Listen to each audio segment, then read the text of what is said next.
próximo programa es para todos. No contiene escenas de sexo o violencia.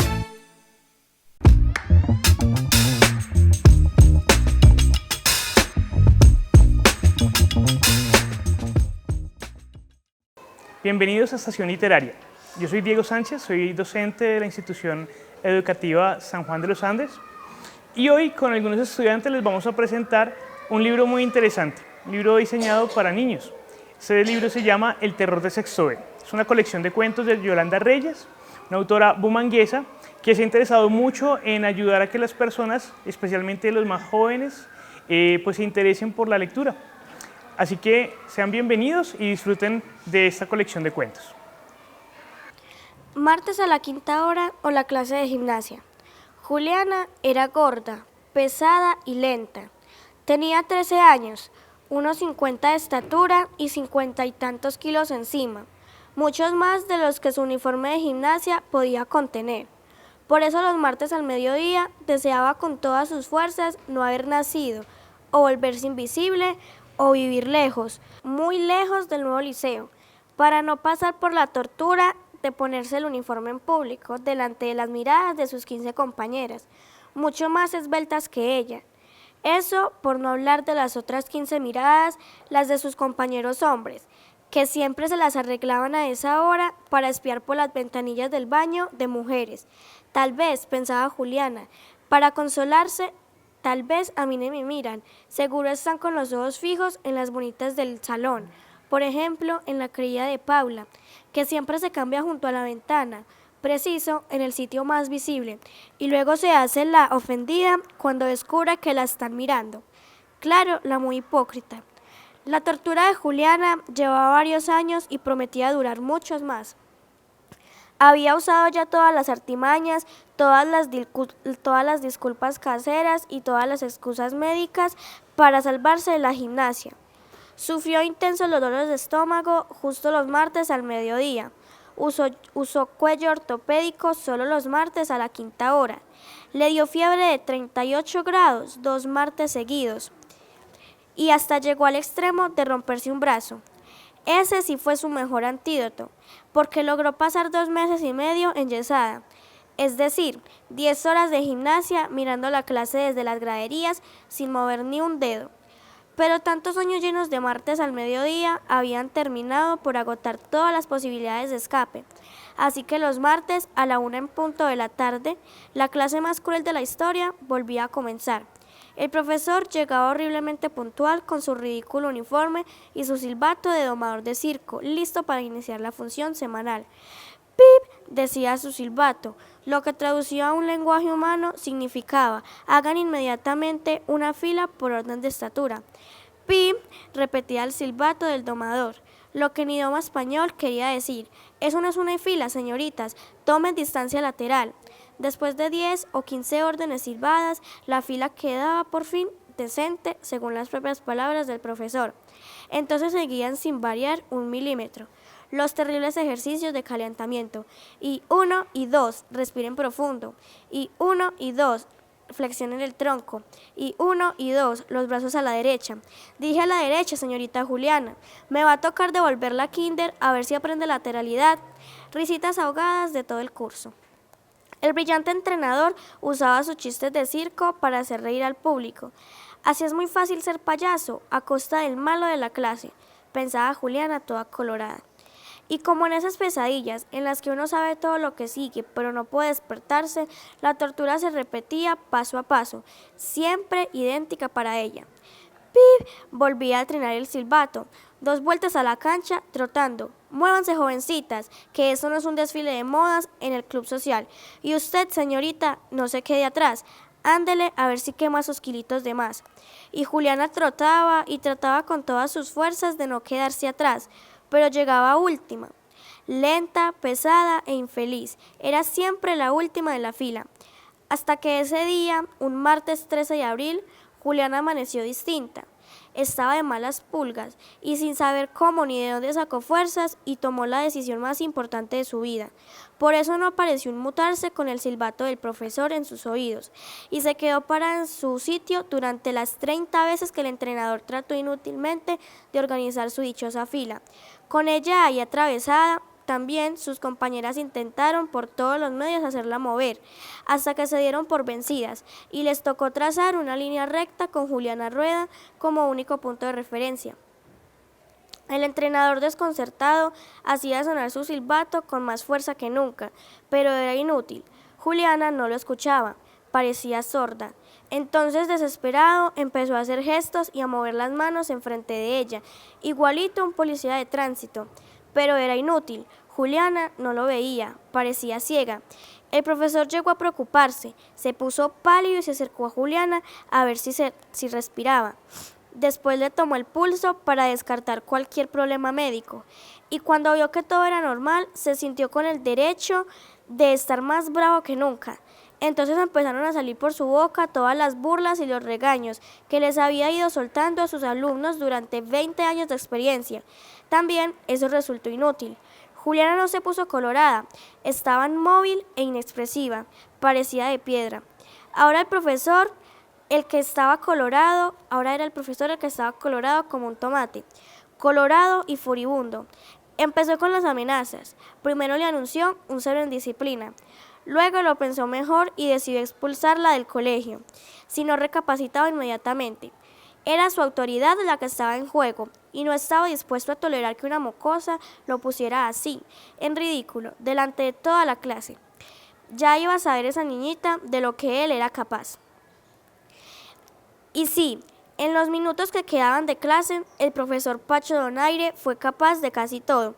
Gritó, regañó, se lamentó, dijo que necesitaba el trabajo, echó discursos, hizo pataletas, etcétera, etcétera, etcétera. Solo le faltó llorar. Por fin sonó la campana y rompió el encantamiento. Juliana dejó de ser estatua, dio media vuelta y empezó a caminar por el corredor con rumbo hacia quién sabe dónde. Todas sus compañeras la siguieron en fila, silenciosas y solidarias, como en una procesión. Nadie le dijo una sola palabra, pero ella tuvo la sensación de no estar sola. Y también de repente se sintió extrañamente liviana. Ese martes 13 de abril, a la 5ª hora, se había quitado un peso de encima. Saber perder. Esta vez estaba seguro de ganar. Había entrenado tanto. Se levantaba cuando todos dormían y trotaba hasta que salía el sol. 50 vueltas o a veces más a la manzana. 50 flexiones antes del desayuno. Cereal, jugo de naranja y pan integral sin mermelada ni mantequilla. Luego, una ducha fría y quedaba listo. Salía al paradero, tomaba el bus del colegio y empezaba un largo paréntesis en sus días antes del entrenamiento de natación. Solo pensando en el entrenamiento podía soportar la clase de matemáticas, siempre a la primera hora. Y el desfile interminable de las otras materias, español, inglés, sociales, comportamiento y salud, etcétera, etcétera. El colegio era un mal necesario, lo toleraba apenas como un lugar de paso, como una sala de espera antes de la aventura diaria. En cambio, la natación era su vida. Todas las tardes, de 4 a 6, el resto del mundo quedaba atrás y su cuerpo poderoso y liviano se imponía a pruebas, superaba obstáculos y batía récords. En el azul de la piscina, él era un héroe y lo sabía. Por eso seguía al pie de la letra todas las instrucciones del entrenador. Por eso aguantaba también sus regaños y sus "tú puedes hacerlo mejor", que a veces le sonaban tan injustos. Una cosa era estar afuera dando órdenes y otra muy distinta era estar ahí, metido de cabeza entre el agua, nadando sin parar. De una orilla hasta la otra, 1 y 100 veces, día tras día. Valía la pena.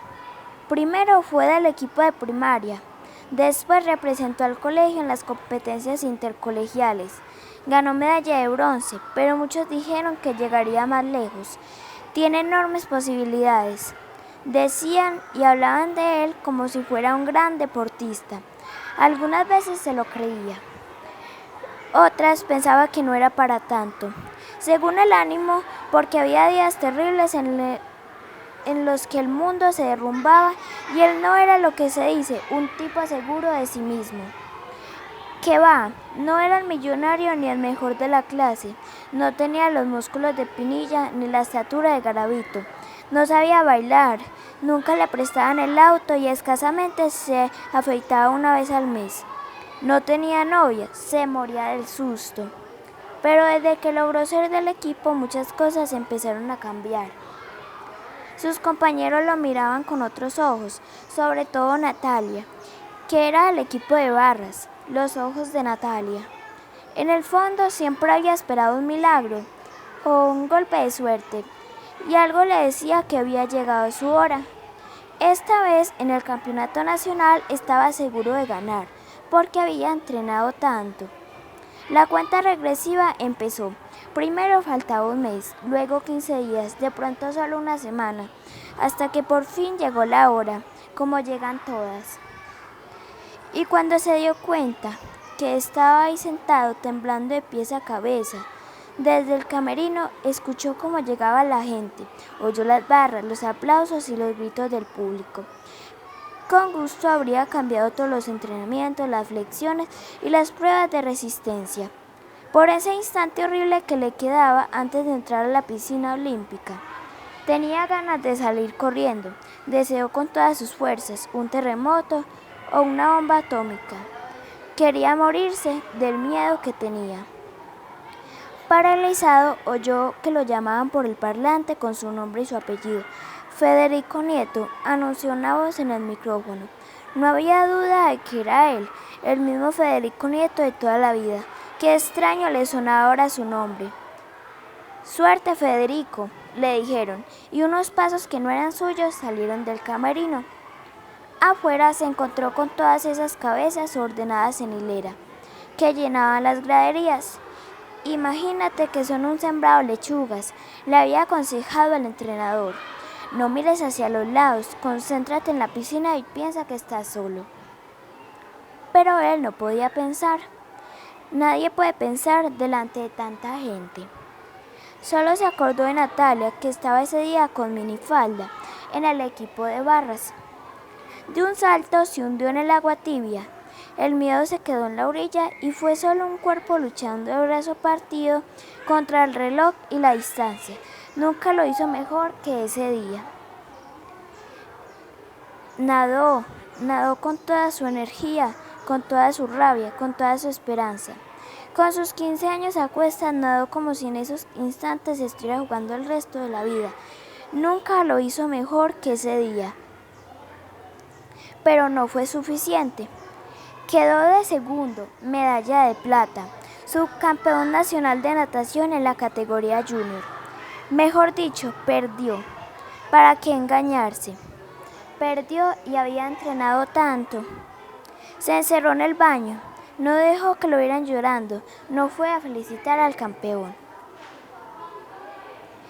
Él no era un hipócrita. Escuchó con envidia los aplausos ajenos y se sintió más derrotado que nadie en el mundo. Afuera, el equipo de barra repetía las mismas canciones idiotas de siempre. Odió esas voces de niñas histéricas, pero sobre todo odió a Natalia. La odió tanto que había soñado con ella, de tanto que la había imaginado junto a él como un campeón. Poco a poco las graderías se fueron quedando sin gente y el silencio volvió a instalarse en la piscina olímpica. La cara larga del entrenador apareció en el camerino y Federico se alistó para escuchar su típico sermón. Hiciste un excelente trabajo, Federico, pero hay que saber perder, es parte del espíritu deportivo. Saber perder, solo eso le faltaba. ¿Quién podría haberse inventado una frase tan ridícula? ¿Acaso alguien lo sabía? Nada de eso dijo, solo escuchó mudo. Mientras rumiaba sus pensamientos, estaba iracundo y quería destrozarlo todo. Fue odioso y terriblemente injusto con sus papás, que se acercaron a consolarlo y que de mando tenían la culpa. No les permitió ni un abrazo, ni siquiera una palmadita en el hombro. No quiso verlos ni en pintura. Ya se había hecho de noche. Cuando se animó a salir, todo estaba en penumbras. Afuera lo esperaba una sombra, que era Natalia. Caminaron juntos, arrastrando los pies a paso de tortuga, sin dirigirse la palabra. No hacía falta llenar el silencio con palabras. Los dos estaban tan cansados. Tardaron mucho en el camino de regreso a casa, el tiempo necesario para dejar que la tristeza saliera de paseo. No había prisa, no había que madrugar al otro día. Federico se merecía un largo descanso, un fin de semana común y corriente, dormir hasta tarde, quizá un desayuno gigante en la cama y una buena dosis de películas en la televisión, sin mover ni un dedo. Total, ya no tenía que estar en forma, no valía la pena por ahora. Después, quién sabe, el lunes, si acaso, o el martes o el miércoles, irá a hablar con el entrenador y mandarlo al diablo, o pensarlo con cabeza fría, ya sin rabia y seguir con los entrenamientos.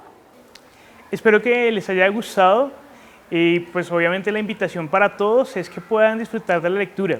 Si quieren pueden ir a visitar la biblioteca local y disfrutar allí de títulos como este.